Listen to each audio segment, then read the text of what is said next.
What is up, beautiful people? How the heck are ya? I'm good. My name is Autumn. Welcome back to my channel. If you're new here, welcome to my channel. Thanks for joining me today.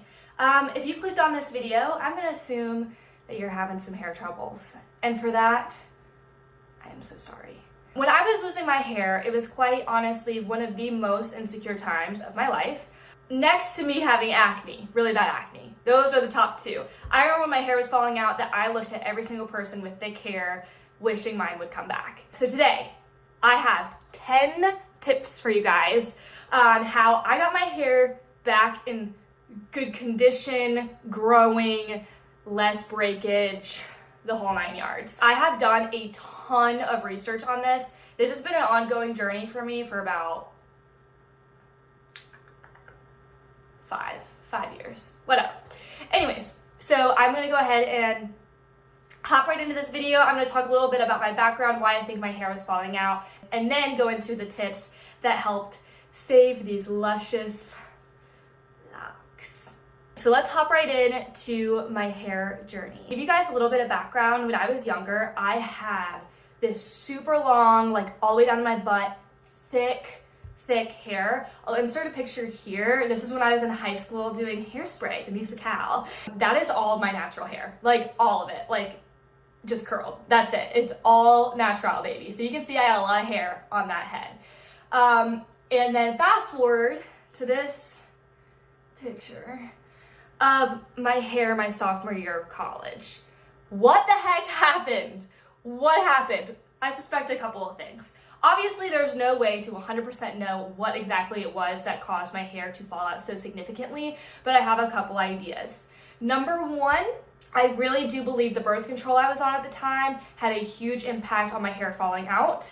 I was on it for my acne, and I still am on birth control for acne, but a different brand now.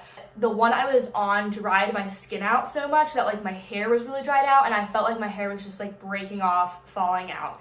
I think that's a big part of it. I think the stress of me going to college was a big impact. My diet was a really big impact. I was not eating properly in college. I honestly would only eat like one meal a day sometimes. Not because of anything to do with my body. I was just so stressed out with my major and just trying to do too much that I would just forget to eat. So all in all, I really wasn't taking care of myself. That is that. That's all I can tell you, really. But these 10 hacks are like my ride or die hacks that I truly believe helped me grow my hair back.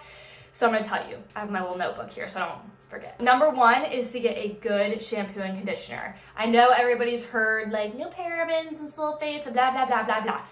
This is true, don't use those. Like, do your research, try to avoid it. I do believe what shampoo and conditioner you use has a really big impact on your hair health, your scalp health, etc. And I use the Tea Tree Scalp Care Anti-Thinning Shampoo. I don't use this as frequently as I did when my hair was really falling out, but I use this and the conditioner.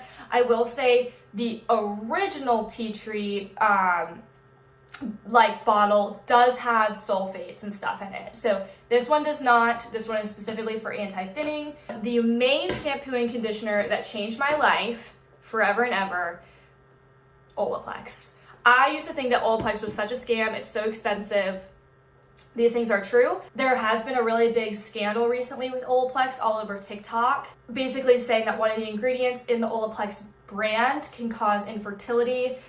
Do your research on this. I looked into it, and from my research, it looks like the ingredient that was in there was an inactive ingredient, and it was a very small percentage.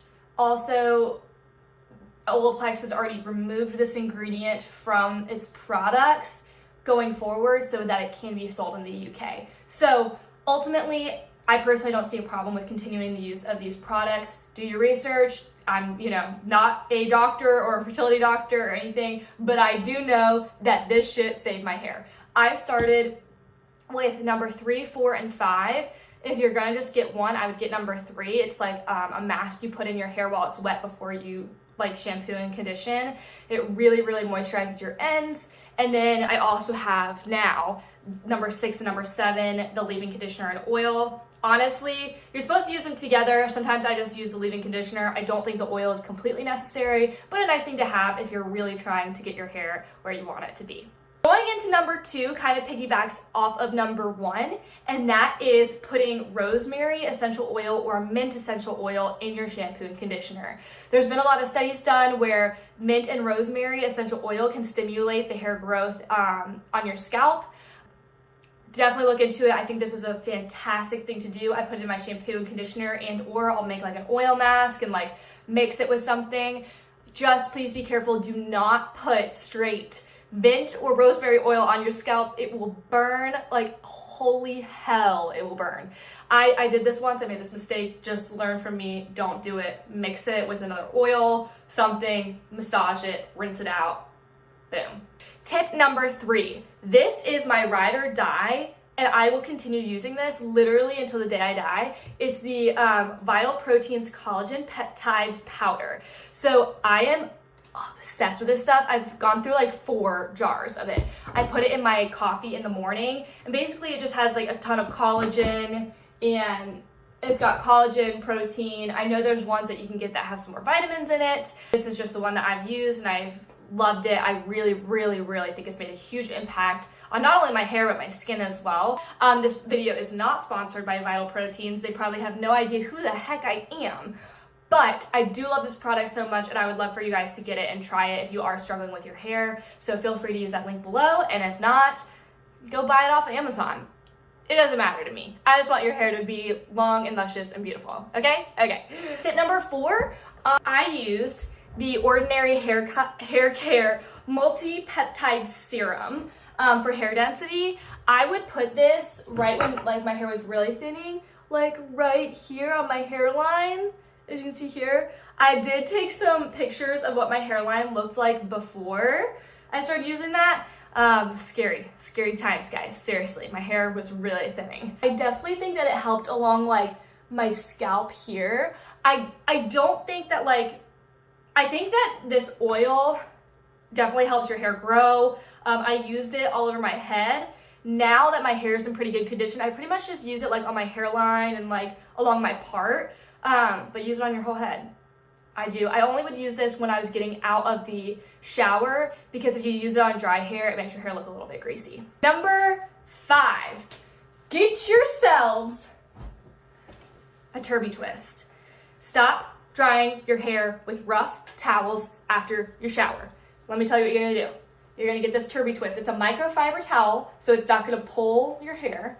You're gonna flip your head over, put this thing down, wrap it up, twist it, boom. Now that I've messed up my hair, you can understand how the Turby Twist works. Love the Turby Twist. I will use it forever and ever and ever. I have 2 of these. I have one here in one at my boyfriend's house, and I cannot ever go back to putting a towel on my head like that again. Number 6 is to invest in a silk pillowcase. Not only is this great for your hair, but it's great for your skin. I'm a pretty reckless sleeper. I toss and turn a lot. It's better to have a pillowcase to let your hair slide gently on instead of like a rough pillowcase where your hair is just gonna be pulling and yanking on it. Okay? So get a silk pillowcase, definitely helps. Also, if you go to sleep with your hair wet or anything, try and put your hair in like protective hairstyles for when you go to sleep, like a braid or like, honestly, a braid is really all I would put it in. I think that's like probably the best protective hairstyle you can do. Number 7 is to look into what kind of hairbrush is good for your hair type. So my hair type, this isn't curled, but my hair is naturally pretty like wavy and dry and coarse. And I was doing my research online for like thinning hair of my hair type, and it told me a wooden paddle boar brush is the best for my hair to distribute the oils from my scalp down to my ends. Honestly, I think this made a huge difference in my hair care routine. I also was notorious for using a wet brush when I got out of the shower and just like yanking it through my hair. I really recommend just do not brush your hair when it's wet, period. If you are struggling with hair loss, just let your hair air dry and brush it once it's completely dry. I know it's really hard when you have curly hair, I'm with you, and I understand if you can't apply this condition like this, but your hair stretches up to like, I think it's like more than 50% of what its capacity is when it's wet. So just do yourselves a favor, don't brush your hair wet. I promise you'll get used to it. I used to do it religiously and now I don't. If you do need to do it, find a good wet brush, but do your research on hair brushes. I think it's really important. You guys are gonna hate me for this. This is a hard pill to swallow. This is a hard pill to swallow, but it is to chop your dead ends off. And when I say chop, I don't mean a little baby inch. Guys, if your hair is thinning and breaking, just, chop it. I spent probably 3 years avoiding doing a full chop, and I would just do like an inch and then another inch and then another inch and made literally zero progress because I was like, F you guys, I'm not gonna have short hair.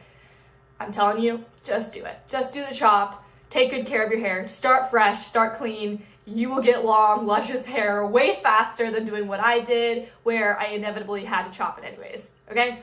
So if your hair needs it, ask a friend and say, does my hair look bad? If so, should I chop it? And if they say yes, chop it. If you're looking at somebody's hair, you can see where it's like thick and beautiful, and then you can see the ends where they start getting a little raggedy. Chop it, start new.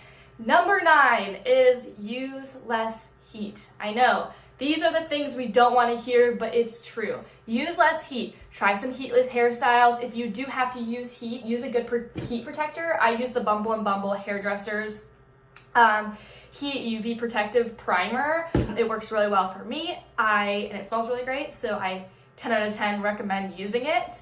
Or if you don't want to, I used to straighten my hair every day, and now I use the Hot Tools 24 karat gold styler. I personally think that that is a lot better for my hair than a straightener. And once again, like I said, don't do anything with your hair while it's wet. So like a lot of people would say, oh, you're supposed to use the styler when your hair's wet. No, wait till it's like 95% dry, if not 100% dry. It will still work. I promise it'll still work, and your hair is going to feel so much better. Just be gentle. Be gentle with your luscious locks. They're fragile, okay? Number 10, my final tip is be patient and also consider health issues that could be contributing to your hair loss. So there are a lot of health issues that people don't talk about that contribute to hair loss, like PCOS, which is a hormonal imbalance. Just having a hormonal imbalance. A lot of women lose their hair after pregnancy. Eating disorders. I have a couple friends who had eating disorders and have lost their hair from it. Thyroid disorders. There are tons of things that can contribute to you losing your hair. So please take care of yourselves. If you suspect that you have something internal going on, be sure to go to a doctor, get some blood work done, and see if they can help you. For me, not only do I have hormonal imbalances, but diet-wise, I wasn't taking care of myself. And after going to doctors and looking at my blood work, I was able to take a better look at my health and what needed to progress. And not only will your hair get better, but you will feel better on the inside. So take care of yourselves. I love you very much. That is it for this video. Please comment below if you would like to do another video like this. I do have some more hair hacks and tricks and hair don'ts. I have a lot of hair don'ts. So comment below if you thought this was helpful. This is something I'm super passionate about. I researched 1,010,000 videos like this when I was struggling with my hair. So if you're like me, I hope this worked for you. And that's today's video. If you liked it, please subscribe to my channel because it really supports me and I love making these videos. If you guys don't know, I was like a theater major in college. I graduated right when COVID hit, and I have been trying to find creative sources since, and YouTube just feels like the most right thing for me at this time. I've always wanted to do it. I love it. It feels creative to me, and I'm happy. I'm happy, guys. Take care of yourselves today. Love yourselves. Today, the world is your oyster. All right, I'm going to go. I love you, and I'll see you next time.